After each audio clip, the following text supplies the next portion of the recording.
ভগবানের রূপের ও গুণের যেমন শেষ নেই, তার ধ্যানেরও শেষ নেই।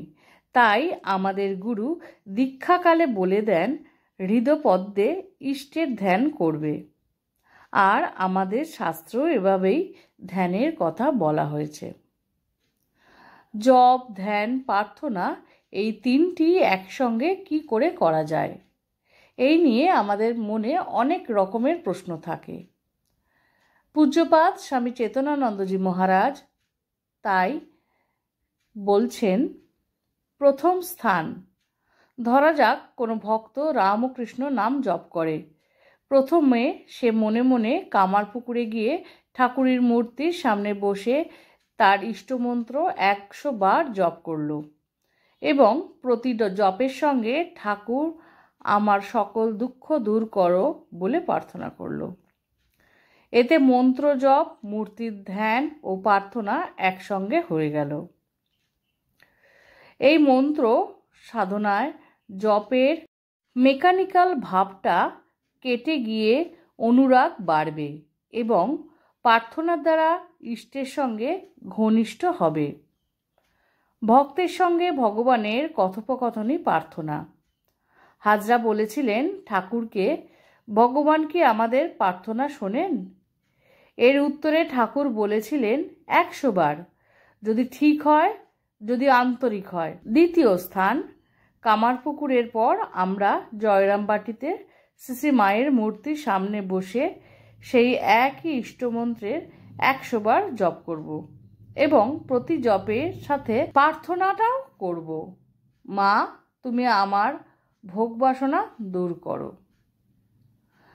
10-এর পরিবর্তে 100 বার জপ করলে সেই স্থানে একটু অধিক সময় অবস্থান করা হবে, যাতে আমরা ধীরে সুস্থে ওই মূর্তির ধ্যান করতে পারি। ঠাকুর মা আলাদা নন, তাছাড়া ঠাকুর হলেন সর্বদেব দেবী স্বরূপ। তৃতীয় স্থান, আমাদের জপ, ধ্যান, প্রার্থনার তৃতীয় স্থান উদ্বোধনে মায়ের ঘর। প্রতি স্থানে আমাদের জপের সংখ্যা ও ধ্যানের বিষয় একই থাকবে, কেবল প্রার্থনা পাল্টাবে। যেমন এখানে বলবো, মা আমার মোহ দূর করো। চতুর্থ স্থান, দক্ষিণেশ্বরের ভবতারিণী মা কালীর মন্দির। সেখানে প্রার্থনা করব, মা আমার অহংকার দূর করো। পঞ্চম স্থান, দক্ষিণেশ্বরের কৃষ্ণ মন্দির। সেখানে প্রার্থনা করব, হে কৃষ্ণ আমায় শুদ্ধ করো, পবিত্র করো। ষষ্ঠ স্থান, দক্ষিণেশ্বরের দ্বাদশ শিব মন্দির। এর উত্তর কোণে শিব মূর্তির সামনে প্রার্থনা করব, হে দেবাদিদেব মহাদেব আমার সেবা গ্রহণ করো।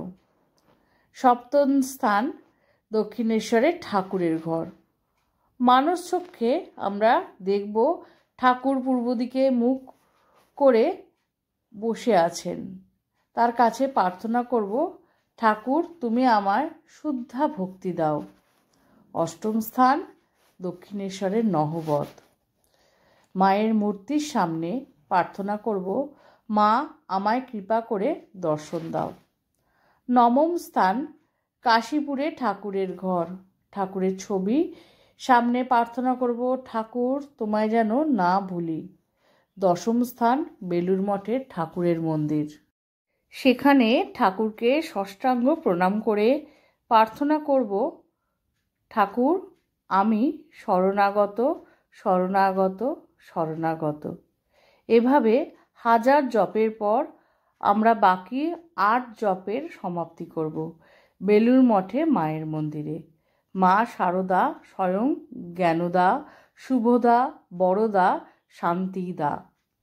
তার কাছে প্রার্থনা করব, মা তুমি সর্বমঙ্গলা, তুমি আমাকে কৃপা করেও আমার মঙ্গল করো। দেশের ও দশের মঙ্গল করো, জীবজগতের মঙ্গল করো। ভগবানের এই রূপেই আমরা জপ, ধ্যান, মনন, স্মরণ করব। এইভাবেই স্টেপ বাই স্টেপ বা পর্যায়ে পর্যায়ে মহারাজজি আমাদের ধ্যান, জপ শেখালেন। প্রার্থনাও শিখিয়ে দিলেন, কিভাবে ঠাকুরমা স্বামীজির কাছে আমরা প্রার্থনা করব, আমরা নিজেদের মনটাকে কোথা থেকে কোথায় নিয়ে যাব। আমার ভিডিওটা করতে করতে বারংবার খালি মনে হচ্ছে এ যেন সেই পরীক্ষার লাস্ট মিনিট সাজেশানের মতো। কত সুন্দরভাবে, কত নম্বর অনুযায়ী ক্রমান্বয়ে ক্রমিক সংখ্যার মাধ্যমে মহারাজ বুঝিয়ে দিলেন আমাদের জপ ধ্যান কোথায় শেষ হবে, কোথায় শুরু হবে, কোথায় কাকে কোন প্রার্থনার মাধ্যমে আমরা মনের কথা ঠাকুর অবধি পৌঁছে দেব। ছোট্ট ভিডিওটা আশা করি ভালো লেগেছে। ভালো লাগলে লাইক শেয়ার করবে, সঙ্গে সঙ্গে আমার সঙ্গে থেকেও। শ্রী ঠাকুর মা স্বামীজি, আমার গুরু মহারাজ, অন্যান্য মহারাজদের শ্রীচরণে শতকোটি প্রণাম।